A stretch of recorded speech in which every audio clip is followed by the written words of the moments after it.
Bem-vindo, ouvinte, aos Dados à Portuguesa. O podcast traz o melhor dos seus jogos narrativos diretamente para os seus ouvidos. Eu sou o vosso mestre de serviço, Mitchell Ventura, e o meu elenco de hoje é... Olá, daqui é o David a jogar de Zebi e agora é que estava a ficar bom. Olá, eu sou a Kat, dos Bordes do Mondego. Estou a jogar com a Vera e não me adiantou deixar o gajo catatónico, eu vou ter que o matar. Olá, eu sou o Miguel, a jogar como o Sebastião e eu só quero chegar ao professor Hugo Matias. Olá, eu sou a Pipa, também dos Bordes do Mondego, a jogar como Tota e finalmente eu vou poder dar um enxerto pancada no Carlos, eu tenho tanta raiva acumulada. Vamos ver se isso vai ser possível neste episódio. Mas como Vai. vamos ver. Como sempre, vamos começar o nosso episódio com um pequeno recap. Em que, no último episódio de Feitiçal, a calma aparente na cidade, em que após ser transformada num local de isolamento devido à doença chamada apagão, criada pelo governo, um raio atinge o vosso apartamento e arrasta-vos para o Feitiçal, interrompendo a transformação dos vossos corpos devido a um dragão ter apanhado o Josebi. Josebi é levado nas garras deste dragão e é levado até um vulcão. Neste vulcão, o combate inicia-se, onde Zequinha, transformando-se numa quimera, tenta lutar contra Josebi. Em que, no momento, Josebi, levando o último golpe final, consegue ver a história toda, ou parte da história de Zequinha, e ganhando um bocadinho de piedade sobre o seu inimigo, deixa-o ir, pondo ele inconsciente, obviamente. Agarrando nos seus sapatos mágicos de Zequinha, usa eles para transformar eles num grande corvo do tamanho de um Airbus e voa em direção ao resto dos protagonistas. Nesse instante, no palácio, o caos instalou-se, onde Pureza, Erx e a multidão, que está em pânico, corre em direção aos portões. O pai de Tota entra para tentar salvar a sua filha, ouvindo os gritos todos que houve. E Zara é protegida por Titi e, consequentemente, por Vera, que usa uma tábua que conseguiu encontrar no chão para fazer com que as pessoas se afastem. Sebastião, tentando passar pela multidão toda, consegue saltar facilmente para o outro lado, mas não o suficientemente rápido antes que Hugo Matias agarre num dos seus anéis da novata corre. Pureza usa a sua energia para poder atacar o pai, Lourenço, e a multidão, recebendo automaticamente um sermão da Tota, em que Josebi entra pela janela com o seu corvo magnífico e fazendo com que o caos aumente cada vez mais. E o professor Hugo usa o anel para chamar Chico e levar os protagonistas e todos aqueles que estão acordados para Blumst. E no final, o nosso raio transportou os nossos protagonistas para uma forma de colis, transformada onde as ruas parecem ter sido construídas recentemente, os prédios em madeira com cores vibrantes, e em costa do ascensor havia figuras escondidas nos becos, onde o ascensor Yokai, levando o anel da novata corre, dispara, e o nosso ponto de vista segue a torre, onde um homem vestido com fato e yokais pronuncia que é em voz alta e todos reconhecem rapidamente como sendo Carlos Pinto, ao agarrar no pescoço do nosso ponto de vista. E claro, o fim de uma história é apenas o começo de outra. Cada escolha parece escrito pelo destino, mas o destino não é único. Há fios que entram em contacto com outros e há riscos que nós temos que tomar. As decisões criam caminhos que se cruzam, conexões que acendem faíscas que iluminam antes que era escuro. Sozinhos, muitas vezes tropeçamos na escuridão, mas juntos aprendemos a caminhar. O mundo não nos espera, mas quando nos entrelaçamos com as nossas histórias, encontramos e conseguimos enfrentar qualquer desafio. Cada escolha é uma página, cada gesto, uma ponte. E fomos para o final, onde nos encontramos todos, e o sentido nasce apenas nas mãos de quem lê esta história e quem se sente e move-se pela história em si. Porque a vida é escrita em várias mãos. E só juntos conseguimos entender as linhas que nos defendem. À vossa frente, vocês a começarem a subir o ascensor com as rodas de Vera a fazerem o máximo de força possível. De repente, a escuridão ocorre à vossa frente. Vocês reconhecem rapidamente como sendo a escuridão de quando vocês dão o primeiro passo para iniciar a vossa caminhada. O primeiro passo que vocês deram em direção a Semeris. Aquela escuridão onde Queijo é mandado parar de gravar e adormecer. E à vossa frente, cada um de vocês é levado para um sítio diferente. Oh não? Sebastião, tu vês à tua frente o professor Hugo Matias numa sala cheia de quadros desenhados por ele, tendo numa delas um quadro com o que é nitidamente os teus pais assustados de morte, e noutros quadros reconheces outros como o Celso que lá se encontra. Reconheces a tua fotografia que submeteste e que foi usada para a avaliação e foi manchada de tinta vermelha pelo professor Hugo Matias, que fez no passado. Quando o professor Hugo vira-se para ti: Sebastião, ainda com cor. Agora desta vez vamos ver como é que a tua arte subiu o patamar, não é? Que é isto? Que é isto? Não gostas da minha arte? Não gostas de ver aquilo que importa? Aquilo que tu consegues exprimir, não é? Isto não é expressão. Isto é loucura. Não é? Não é? Então ao menos eu não tiro fotografias. Olhem para isto. A falta de beleza que há aqui. O neutro que isto é. Ou como o outro está lá em cima me disse. Sem expressividade. Também usas inteligência artificial, pelos vistos, não é? Nas tuas coisas? Nunca. Não mintas. E eu neste momento eu tento abrir o inventário. Tento abrir a mochila. Aparece à tua frente aí a tua mochila toda. Eu tiro a espada. E tu, soluções simples para aqueles que procuram só dor, não é? Sabes? O pincel é tão forte quanto uma espada, uma lâmina, mas tu não consegues ver. Se calhar não mereces ter arte. E tu vês ele a começar a apontar o seu pincel na tua direção e parte de ti, parte da tua cor, parte da tua essência começa a ser absorvida. Eu preciso que tu lances garra, dificuldade 14. Ok, tenho um D12. Ok, isto foi um 10. Então eu vou usar os meus 2 tokens para explodir. Ok. Vou explodir, fico sem tokens e vou rolar então o D20.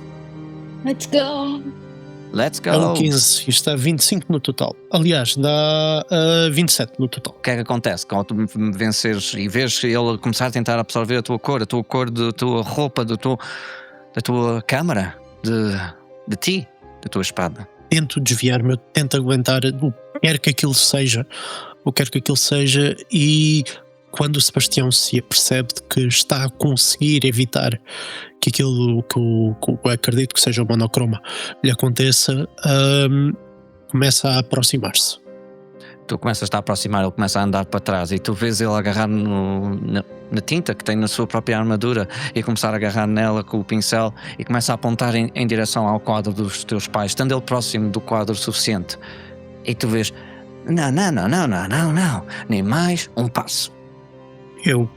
O Sebastião, assim que vê que ele está a apontar para o quadro dos pais, para. Durante 2 segundos pensei que tu não tinhas coração como a tua arte. Como é? Vais-me dar essa câmarazinha? Teu objeto especial, não é? Qual é que é o teu objetivo com isto? Onde é que tu queres chegar com isto? Enquanto eu estou a dizer isto, eu consigo ver os anéis que ele tem na mão. Tu vês que ele não tem os anéis da Novata Corre. Não tem os anéis? Não. Ok. Onde é que tu queres chegar com isto? Qual é que é o teu objetivo? Eu só quero poder mostrar ao Imperador que eu valho alguma coisa. E tu vês ele a mover a mão de repente e tu vês o teu pai aos gritos com o que parece a mão ter sido apagada. Para já. Não, perguntas parvas recebem respostas estúpidas. Ok, que garantia é que eu tenho de que se eu te entregar a minha câmara, vais parar com esta loucura e vais deixar todas estas pessoas em paz? Meus pais, o Celso, todos. E tu vês ela agarrar no pincel? Nenhuma. E ele passa outra vez pagando a perna do teu pai. E ele cai cambaleado e tu vês a tinta a mexer-se, o quadro a mexer-se em si, ele expressamente com dores, mas sem som a sair. A que distância é que eu estou dele? Eu diria que estarias cerca de 5 metros, por aí. Então eu não tenho nada a perder e começo a correr na direção dele com a espada. Tu começas a correr em direção dele com a espada. Eu preciso que tu lances fuga, dificuldade 14. Qual é o intuito, já agora? No intuito com a espada é de atacar? O intuito é chegar ao pé dele e tentar cortar com a espada, cortar o pincel dele. Disseste que o DC era qual, desculpa? 14. Bolas. Ok, num D12, rolei um 12, explodi outra vez. Uhul! Olha, eu tenho a explosão de poder. Quando explodes 2 vezes, duplicas as tuas fichas. O meu número de fichas total neste momento é 0. Mas explodiste 2 vezes seguidas? Sim, posso tirar uma ficha ou 0 vezes 2 é 0? Não, tiras uma ficha. Ok, obrigado. Pronto, explodi, tenho o D20 yeah. E agora rolei outra vez um 12. 24 no total. 24 no total. Diz-me, o que é que acontece? Eu, assim que chego perto o suficiente, eu tento ser tão rápido quanto possível, e eu assim que chego tão perto quanto possível, eu com a minha espada que eu tenho na mão direita, eu tento agarrar com a mão esquerda, eu tento agarrar uma ponta do pincel, a ponta que tem as cerdas, e com a outra tento cortar, como se, é uma espada, mas usar como se fosse um machado para tentar cortar o pincel ao meio. Tu agora, mostrando que algumas vezes tens que tomar o teu primeiro passo, tens que tomar uma atitude em momentos de desespero. Tu agarras na espada, tu cortas o pincel, o professor Matias dá um passo atrás. Não, e tu vês que ele não se apercebe a distância a que está e acaba por bater de costas com a tua submissão da arte, da fotografia que tu tiraste de Collis há tanto tempo atrás. E tu vês este quadro gigantesco, manchado de tinta vermelha dele, a desprender-se e a começar a cair em cima dele. Nós vemos tudo branco. Quando tu vês um professor Matias, primeira vez a dar uma aula, orgulhoso de si próprio, com as suas notas, com os seus apontamentos, pronto para dar aquela entrada no salão, para poder dar a sua aula de arte. E quando dá esse primeiro passo, vês uma sala vazia, onde ele apercebe-se que não tem ninguém que queira aprender o que ele quer ensinar. Passam-se semanas e continuam alunos a não comparecer, apesar de ele ter uma lista de pessoas que deviam lá estar. Vê também a sua arte a começar a descer, a sua qualidade a sofrer, o facto de não conseguir ensinar nada a ninguém, porque ninguém quer aprender o que ele tem para ensinar. E rancor começa a crescer vindo dele. Até que um dia entra o primeiro aluno. Tu vês este aluno a entrar e ele, contente, como se fosse a primeira vez de poder ver, e olá, para aqui espaço para toda a gente, eu consigo mostrar aqui, era só para perguntar onde é que era a matemática. É ao lado. E novamente ele sozinho. Até que depois entra uma pessoa que tu reconheces como sendo a Pureza, a mãe de Tota, que já a viste antes. Ela a entrar e a perguntar a professora Matias se podia ver a sua aula ou assistir. E foi a primeira aluna que ele teve. Mas devido ao rancor que ele tinha, deixou que isso tirasse a melhor dele. E quando pergunta qual é que é a arte que ela se exprime, ela diz a dança. E ela é uma das primeiras pessoas que disse à Pureza: isso não é arte. Não. E tu vês este rancor a começar a apoderar-se do coração dele, como que uma infecção. E tu voltas ao estado em que tu estás. O que é que fazes, Sebastião? Eu pego no quadro, eu ponho para o lado, eu nem sequer olho para o quadro. Estás a segundos de ver o quadro a cair em cima dele, do professor Hugo Matias. Eu vejo, de facto, o quadro a cair em cima dele. E depois disso acontecer, quando o quadro cai, eu pego no quadro, ponho para o lado e digo-lhe que quadros há muitos, arte vem, vai, e se este não for o melhor, o próximo há de ser. Mas o que quer que tenha acontecido que o tornou nesta pessoa rancorosa e triste não valida o facto de ele estar a tentar tornar a vida de outras pessoas tão triste quanto a sua. E o Sebastião, quando diz triste, é triste no sentido literal da palavra. Isso nota-se na sua voz. É triste muito literal. O Sebastião percebe neste momento que as ações e as intenções do professor vêm de algum lado, mas isso não justifica de maneira alguma. E o Sebastião vê este homem que apenas queria um pouco de reconhecimento e queria, na verdade, ele queria ser amado à sua maneira, da sua maneira predileta. E diz-lhe que não é assim que vais conseguir chegar lá. Lamento. Eu tenho o pedaço do pincel dele, certo? Correto. Eu olho à minha volta e os quadros, o que é que eu vejo nos quadros? Vês várias pessoas, tanto de colis, de pessoas que tinham sido apagadas antes. Os meus pais. Como é que está o quadro dos meus pais? O teu pai está a gritar de horrores, mas tu tens o pincel na tua mão. Algo provavelmente similar à caneta permite exprimir arte. Eu quero aproximar-me do quadro e posso tentar pintar a perna do meu pai. Tu pintas e pouco depois a perna volta ao normal e os gritos silenciosos terminam. Quando tu vês as pessoas que também estavam aprisionadas nos quadros a começarem uma a uma a sair do lado de dentro.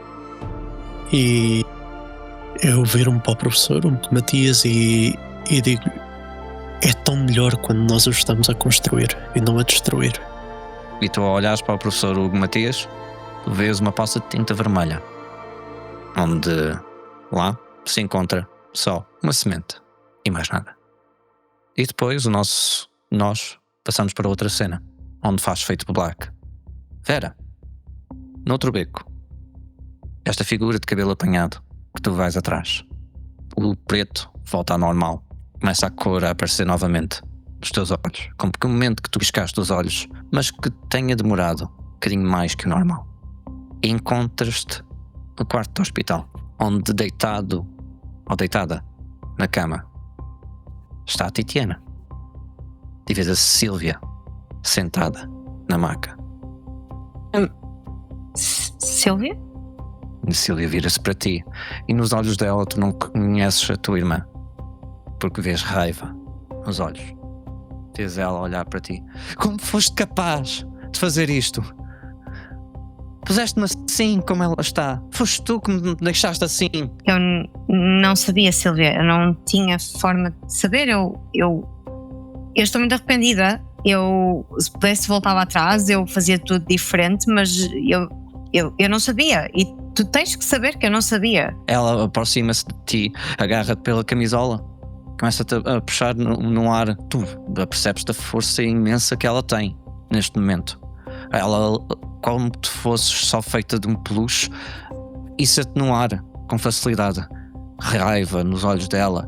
Quando ela chora, tu vês sangue a derramar dos olhos dela. Foste tu que fizeste-nos isto. Tu não és a minha irmã. Eu não sei quem tu és, eu não sei a que pessoa tu és, mas não és a minha irmã. Sílvia, eu passei o tempo todo a defender-te. Eu sei quem tu és. Eu conheço-te melhor do que ninguém, acho eu. Talvez partilhado com a Titiana, mas por favor, tu tens que saber que eu não queria que isto acontecesse. Eu fiz tudo para parar, eu fui contra o Carlos, o que é que eu posso fazer? O que é que se passa contigo? Foram 5 anos que estive sozinha. Tive 5 anos sozinha nesta porcaria de sítio. Para isto? Para eu vê-la neste estado? Finalmente vejo ela. E ela está assim? Mas tu tens que saber que foi... Não fui eu só queria que tu voltasses a lembrar-te de quem eras e te livrasses de uma pessoa que te estava a tratar mal, e talvez não tenha sido a melhor forma, eu não sou a melhor com palavras ou saber exatamente o que devo fazer, mas eu sabia a verdade e eu queria que tu soubesses a verdade, e eu não pus a Titiana assim, eu fiz com que ela se lembrasse de ti, porque tudo o que eu queria é que vocês voltassem a estar juntos e que tu fosses feliz. A verdade é que as coisas têm que ir sempre como tu queres. Eu não sabia que te sentias assim. Eu também não, mas aqui estamos. E eu vou precisar que tu lances fofura. Dificuldade 14. Ai, graças. Ok, calma. Fofura já é um 10. Aliás, pode ser fofura, ou então, se preferires, podes lançar inteligência, no intuito de saber o que é que se está a passar. Eu tenho um D4 em inteligência. Portanto, é assim, eu já lancei fofura e foi um 8. Portanto, não vou lá. Tu olhas para a Titi, que está deitada, e tu vês uma caneta lá posta no coração dela. Mas não estava lá há 2 segundos atrás.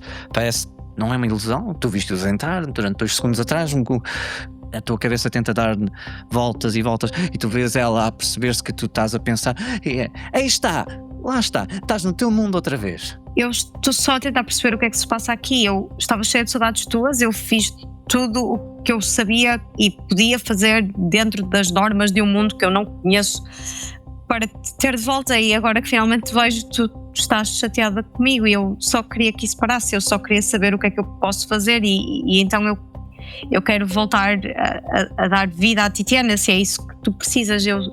Desculpa. Eu nem me lembro dela, mas sinto mágoa na mesma. Eu olho para ela e sinto dor, e eu não me consigo lembrar dela.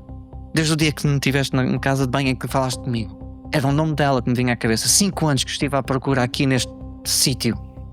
5. A Vera vai tentar aproximar-se da caneta, e enquanto isso vai falando, vai dizer: vocês são um casal.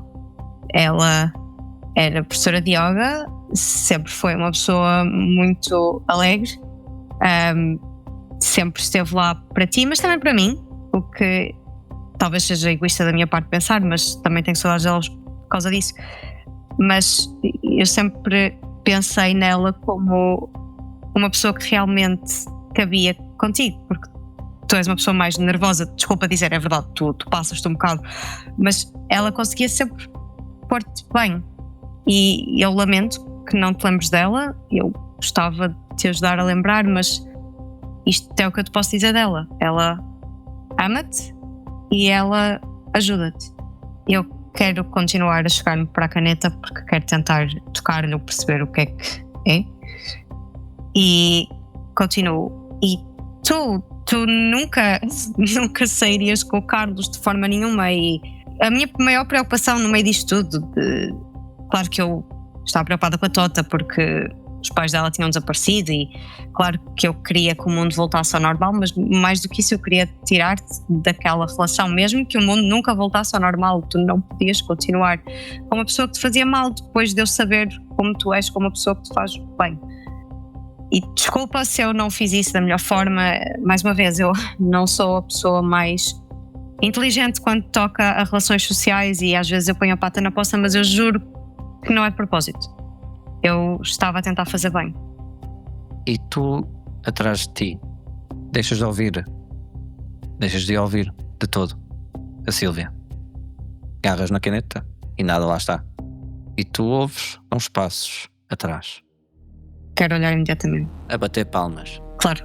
Quando tu olhas para trás e vês Carlos, eu sempre adorei os teus monólogos. Não posso dizer o mesmo dos teus. Só posso te agradecer, não é? Estamos aqui nesta situação por causa de ti. Mas tu vês, este Carlos está normal. Está com o seu fato e está com os seus sapatos. Não parece ter nada anime nele. Sempre adorei. Se não fosse pelos teus monólogos, eu não estava aqui. Neste mundo. É interessante. É interessantíssimo. Magia. Veio buscar cá e pelos vistos tinha já companhia, tinha um Celso, tinha um professor. E tu não estavas cá. Nem para dizer se eu estava certo, se eu estava errado. Quem é que afinal é insignificante? Carlos, não quero interromper o teu monólogo, mas isso nunca me impediu de derrotar o passado. Não sei porque é que achas que isso vai impedir o que quer que seja que vai acontecer Derrotar-me? no futuro. Eu sou bom da fita neste mundo. Certo, ou qualquer coisa que tu queiras chamar-lhe, mas por norma bons da fita não fazem monólogos de vilão, que é o que tu estás a fazer neste momento. Talvez é porque eu não estou efetivamente a fazê-lo. E tu vês o mundo à tua volta a mudar-se. Tu vês a peça de teatro a ocorrer. Tu vês o rádio, a estação de rádio, onde tu sentaste várias vezes. Tu vês Carlos sentado à tua frente com um microfone, com uns fones nos ouvidos a falar contigo. É mais aqui, não é? É que acho que não te apercebes coisa. O quão parecido nós somos. O quão perspicazes conseguimos ser. Porque nem percebes que não consegues sair da tua própria cabeça. O que é que queres dizer com isso? Eu? E depois tu vês ele a mudar-se. E tu vês Vera à tua frente. Mas uma versão de Vera que não reconheces. Como que a olhar para um espelho que o reflexo está errado. Eu ao menos faço os meus podcasts como deve ser. Eu sempre quis saber o que era dar porrada a mim própria. Provavelmente é algo que tu necessitas. Porque não consegues sair daqui.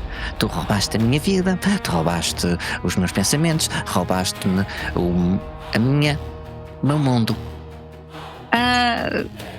Podes voltar para ele, podes colocar tudo no sítio se quiseres, mas eu sou tu e tu és eu? E eu preciso que tu lances inteligência, dificuldade 14. Relembro, vocês criaram coisas antes, se quiserem usar. Portanto, foi um 3. Então eu vou ativar Kami. Quando uma explosão ocorre em volta de Vera e Vera começa a energia a vir de dentro de ti. Quando tu tens esta conversa contigo própria, onde estes momentos todos começam a ocorrer, tu começas a ver as tuas habilidades a começarem a crescer cada vez mais. Tu vês os teus skills de suíte a saírem todos disparados de dentro de ti como que bolas de energia. Quando tu ativas Kami, o boom divino. Quando um aliado explode um dado, o seu dado torna-se num D20 automaticamente. E D20 torna-se temporariamente num D100. Ou seja, se tu tiveres algum stat que esteja a D20, fica um D100. E, luz da virtude, podes transformar qualquer lançamento em um sucesso, uma vez por episódio. What? Proteção absoluta. Cancelas um ataque que acerte e tornas ele num falhanço, uma vez por episódio. E purificação. Removes todos os efeitos negativos de um aliado e revertes para o estado de ferimento normal, uma vez por cena. Ou seja, tens algum D20 contigo? No teu status? Se eu tenho, dos meus status, não. Não? Então podes escolher um para ser um D20. Ok. Eu vou lutar com a outra Vera, né? Então se calhar eu quero transformar a luta. Porque eu agora vou participar à porrada, Mitchell. Largar a caneta. Sim. Então, um D20. E sendo assim, diz-me qual é que é a alteração que se vê nitidamente em Vera quando ela virou no modo Deus. Os olhos de Vera, dos olhos de Vera sai uma luz super forte, amarelada, enquanto ela grita e as suas unhas crescem imenso. E todo o seu corpo fica muito mais musculado. do seu cabelo crescem 2 madeixas gigantes, quase até aos pés, verdes, e os seus olhos ficam perpetuamente brilhantes, também agora verdes e não amarelados. E Vera põe-se em modo de ataque e chama a outra Vera com a mão. Ela começa a vir na tua direção e tu vês que até mesmo o chão em que tu estás começa a partir-se todo, com energia a começar a envolver à volta de ti. E podes lançar luta, dificuldade 14. Ok, a Vera vai então lançar luta, ou vai ter, foi um 17. God damn. Go! Sim, portanto, se for isto quer dizer que eu tenho um sucesso, não é?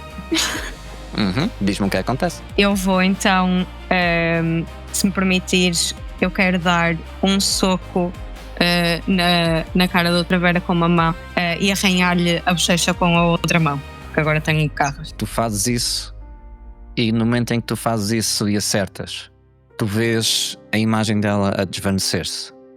À tua frente encontras Titiana, mas desta vez normal, a tentar perceber o que é que está a passar em ti, quando a Sílvia, também cheia de medo, vai para te dar um abraço e tudo fica branco.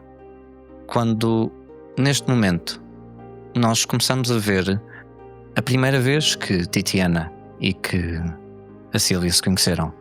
Estava ela a estudar medicina quando alguém se enganou na porta e entra a Titiana, mas Carlos, que encontra-se ao lado da Sílvia, rapidamente diz a ela para prestar atenção à aula, tendo em conta que ele também está a estudar medicina. E começamos a ver os momentos em que Titiana volta a reencontrar-se com Sílvia, mas sempre com Carlos lá. E ao longe vemos Sílvia nesta relação tóxica, controladora, onde Carlos, cada vez que tem hipótese, manda abaixo, diz que se não fosse pela ajuda dele, ela não conseguia ter as notas que tinha. Se não fosse ele a dizer aos pais dela para arranjar algum dinheiro, não havia renda que ela conseguisse pagar. E tu vês a Sílvia a ser controlada, até que Titiana manda uma mensagem, começam a conversar e elas acabam por abrir a porta uma à outra. A amizade transforma-se em algo mais importante, até que Titi implora para que ela se separe do Carlos e que vá para o apartamento dela. E nestes momentos de escolha que existiram no mundo dela, no mundo em que tu vieste, onde Titi era a namorada de Sílvia, noiva, mulher, houve um corte quando ela deixou de existir, deixou-se preocupar. E tu vês a tua mão quase incidir quando algo que te controlava neste momento te larga. O que é que fazes? Ok, o que eu tenho à minha frente é então, só para ver se eu entendi, este corte entre a realidade que nós vivemos e agora a realidade correta. Eu posso utilizar de alguma forma os meus músculos para voltar a unir as duas realidades de forma a que a Titiana nunca deixe de existir na realidade da Sílvia? Eu acho que nem precisas de rolar para isso, porque o facto de estares lá a ajudar, vês a memória de uma e de outra ao se reencontrarem com a tua ajuda. Quando o murro sai disparado ao lado da Titiana, ele tal. A pele da Vera está a semegar e a Vera dá um passo atrás e diz: desculpem, continuem. Quando nós mudamos de cena, onde faz Fade to Black novamente, e Josebi, tu estás numa sala cheia de rosmaninho, estando ela totalmente completa, repleta de plantas por todo lado. Ouves a voz da tua mãe a pedir ajuda quando Zequinha está à tua frente e está a olhar para ti. Vamos, mano! Como assim? Como assim o quê? Podias meter lá caminho lá no vulcão? Então bora! Eu não estou contigo. Eu só te poupei porque acho que tu és apenas um peão nisto tudo. E tu vês a começar fumo, a começar a aparecer por entre as plantas todas. E começares a ver chamas a começarem a incidir. Quando o calor começa a ser emitido e ouves o pedido de ajuda a vir do fundo, e Zequinha, eu posso ser só um peão, mas posso ser um peão que te ajuda. Ok. Certo, mas... Aquela é a minha mãe? É Nina B! Obviamente que é a Nina B.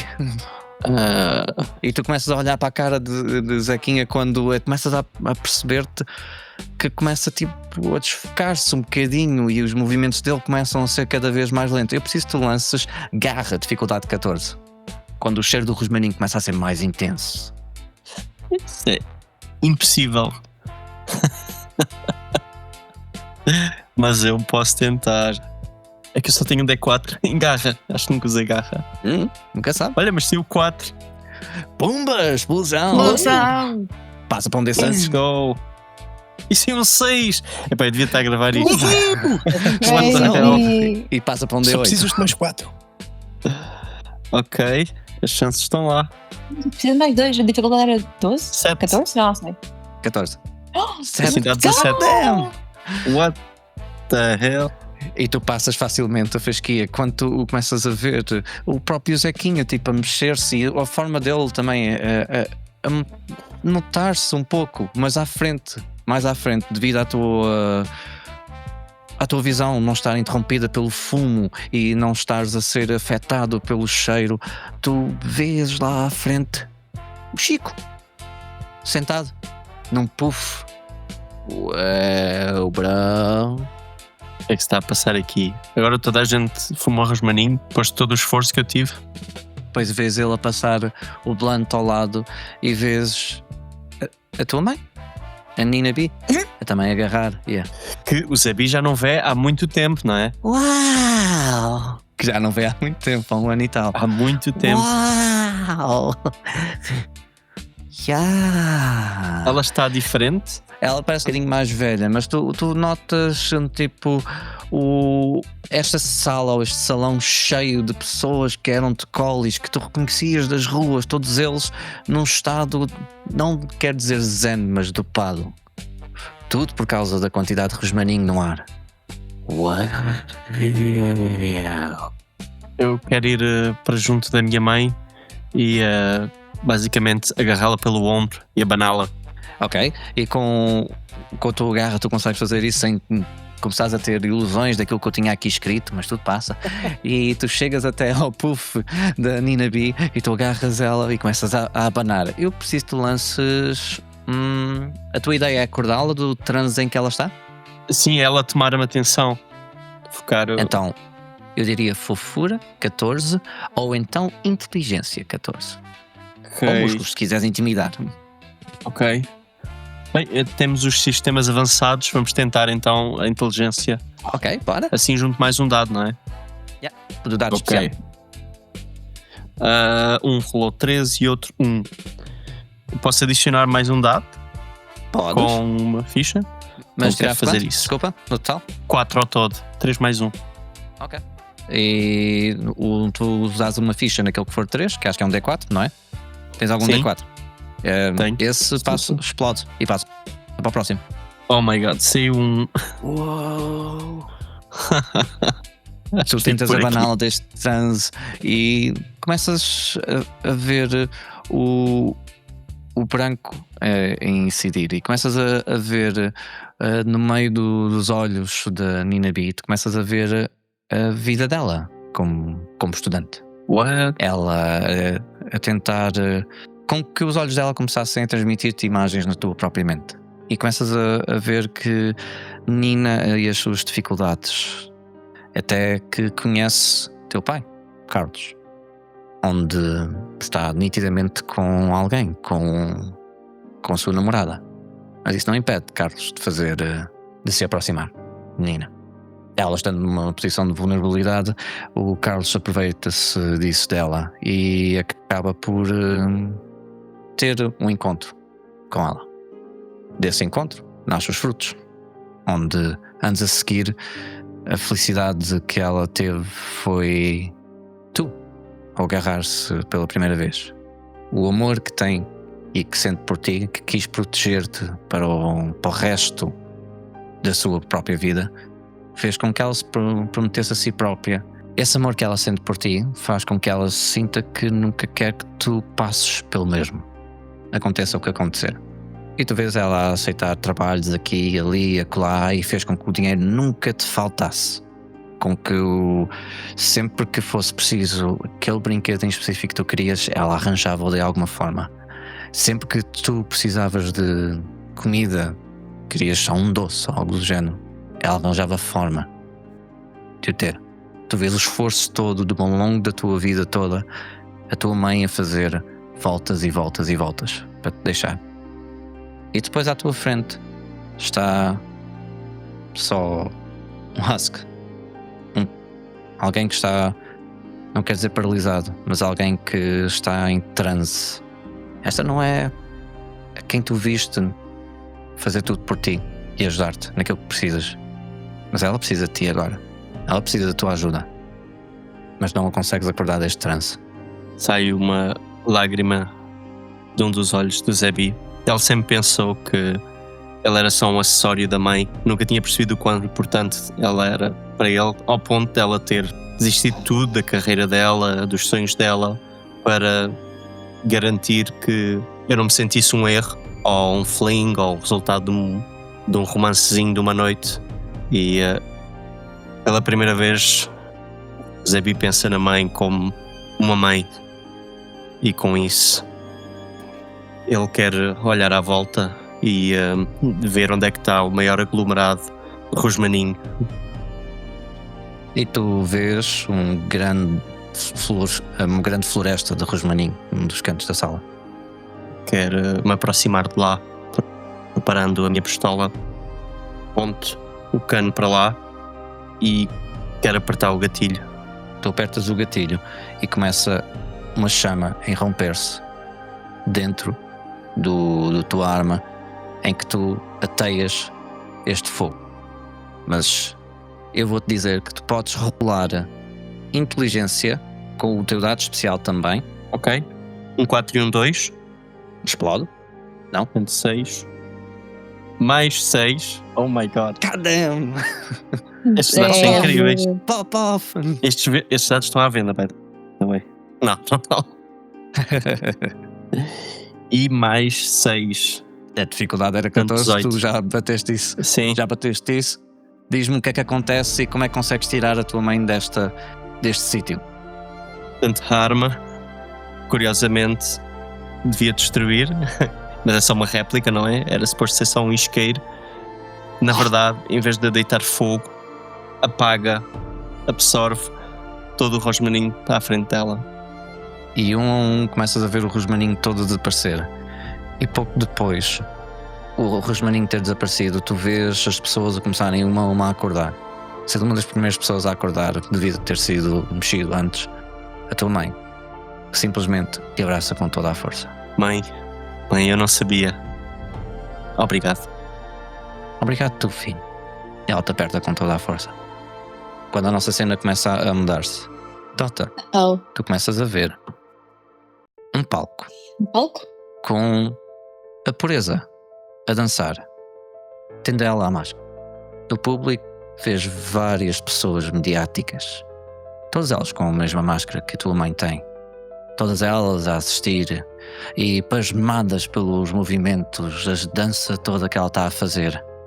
E pendurado deste palco está o Johnny, o Henrique e está o Lourenço, todos eles apairados, agarrados por cabos. Quando tu vês ela a movimentar-se, o pé dela a girar cada vez mais e a sua energia de luz a cintilar para que todos possam ver. Quando se ouve vindo do público: que horrível! Não vales nada! E ela continuamente a tentar fazer novamente a mesma dança, a repeti-la desde o início, desde o momento em que se lembra, ela com o seu sorriso falso, mas a chorar, até que um dos pés move-se e corta a cabeça de Johnny, que cai no chão. Jorra sangue por todo lado e ela continua a dançar no meio desta poça toda. Tu vês este macabro cenário à tua frente. Eu vou dizer que a Tota estava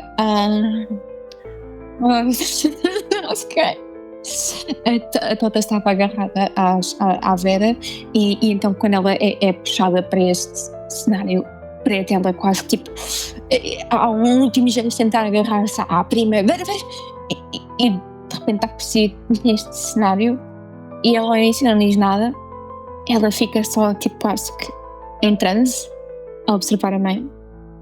Ela fica quase em transe a observar a mãe, a pensar quão bela esta dança é e a pensar em que é que a minha mãe se podia ter tornado se não fosse a pressão, não fosse toda a gente lhe apontar um caminho diferente.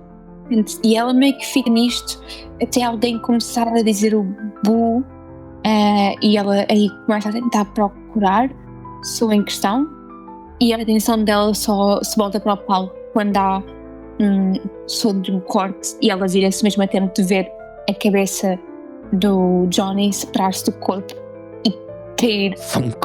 E o coração dela começa a bater muito rápido no peito, quase como um pássaro que está preso e quer sair. E ela não pensa, só pensa em agir.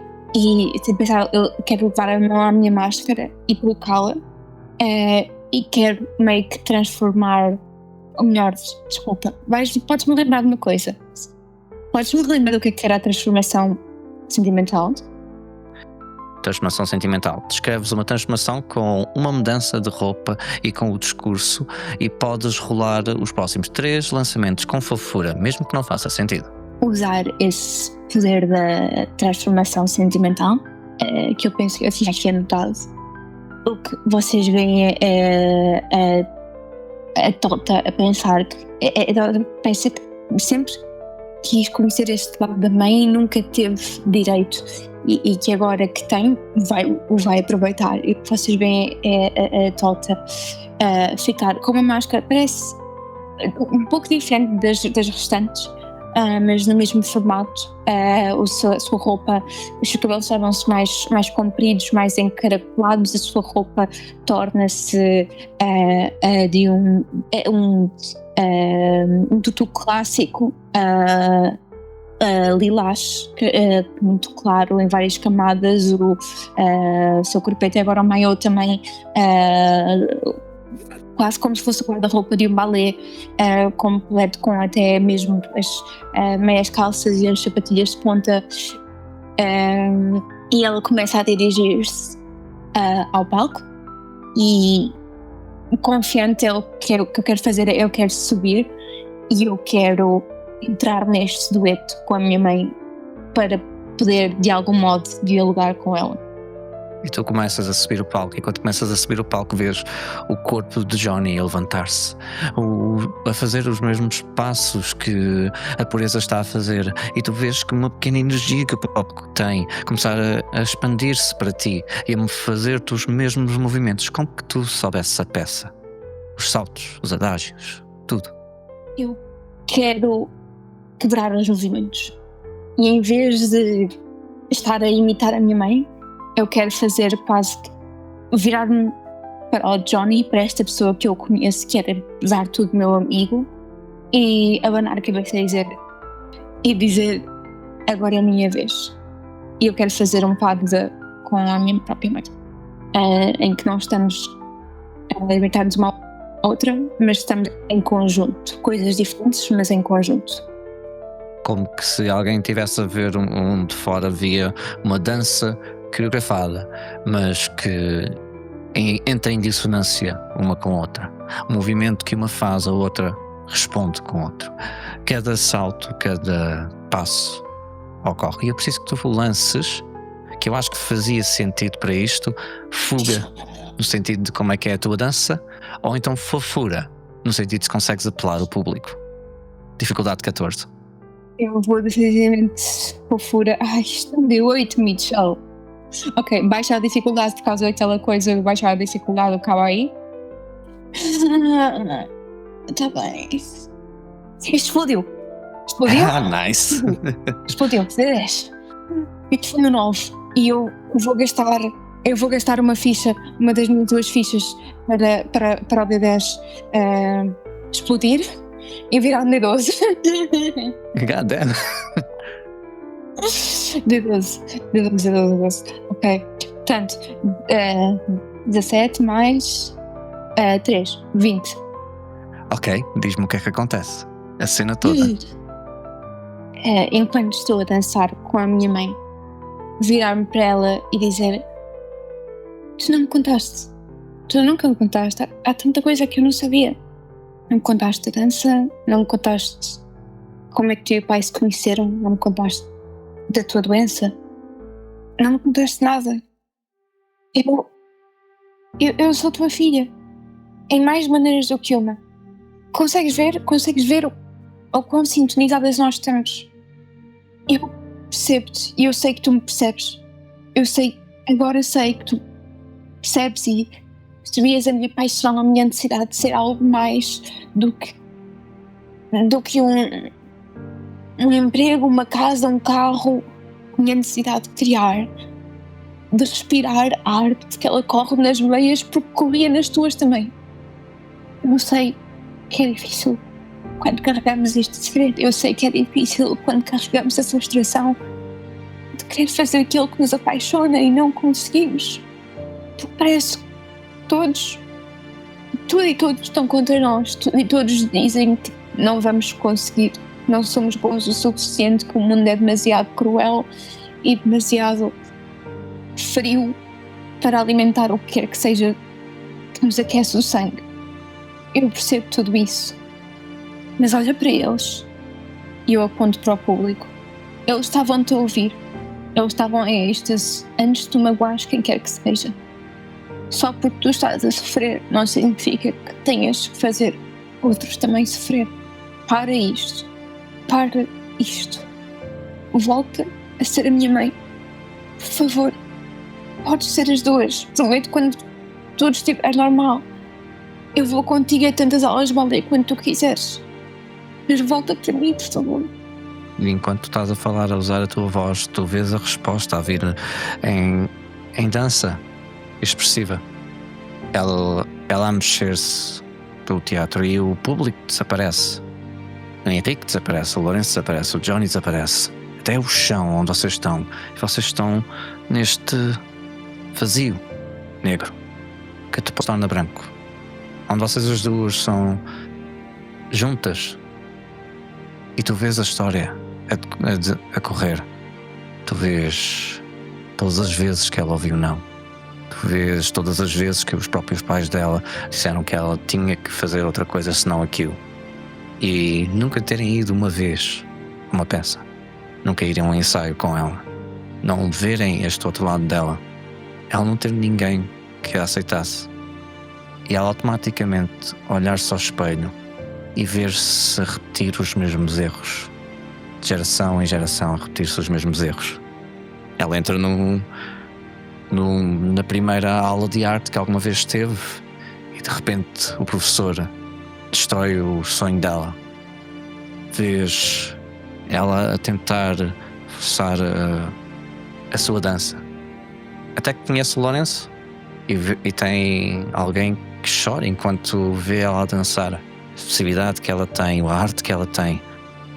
E depois vieste tu. Alguém que, por muito que ela conseguisse e queria mostrar este lado, se tinha medo que, se alguma vez recebesse um não vindo de ti, que destruiria o mundo dela.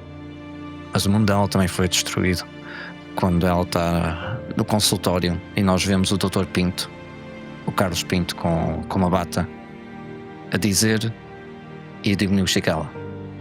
Quando tu vês do outro lado que o diagnóstico é falso. Filho de uma grandíssima puta. Só uma nova forma de ele burlar. Cabrão de merda. E nesse momento tu vês à tua frente a tua mãe com a máscara a cair no chão e estatelhar-se e a abraçar-te com força, a mostrar o amor que tem por ti. Eu vestir também a máscara. Eu tive saudades depois. Não interessa, só este momento é que interessa. E o aperto forte, cada vez mais forte em ti, e sentires o calor vindo dela, não da boneca de porcelana, mas dela. Eu tenho que ir dar uma salva ao Carlos. E vês o Lourenço também a aproximar-se e agarrar-se a ti. E tens os teus pais ao lado um do outro a abraçarem-te. Quando a cena começa a fazer fade to black e depois volta a aparecer, onde vocês finalmente sobem o bode.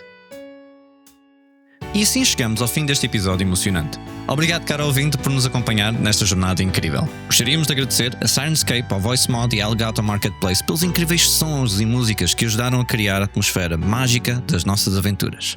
E um agradecimento especial ao David Rodrigues, ao Miguel Inês e aos Bardos do Mondego por terem aceito o nosso desafio em participar no Feitiçal. Podem ver os links deles na descrição do episódio e sigam-nos. E este episódio foi editado por mim, Michel Ventura, e pelo talentoso Miguel Inês, responsável pelo jingle oficial desta campanha. Podem descobrir mais do seu trabalho incrível no portfólio dele em miguelinêsmusic.com. Acompanhem as nossas redes sociais, @dados@portuguesa, para ficarem atentos a todas as novidades. E se quiseres apoiar este projeto e ter acesso a vantagens exclusivas, junta-te ao nosso Patreon. Lá podes ouvir os episódios mais cedo, receber um Vanity Roll no nosso Discord, ter um nome nas descrições dos nossos episódios e muito mais. Obrigado mais uma vez pelo teu apoio contínuo. Somos os Dados à Portuguesa e mal podemos esperar para descobrir o que vai acontecer ao nosso elenco. Por isso, até à próxima.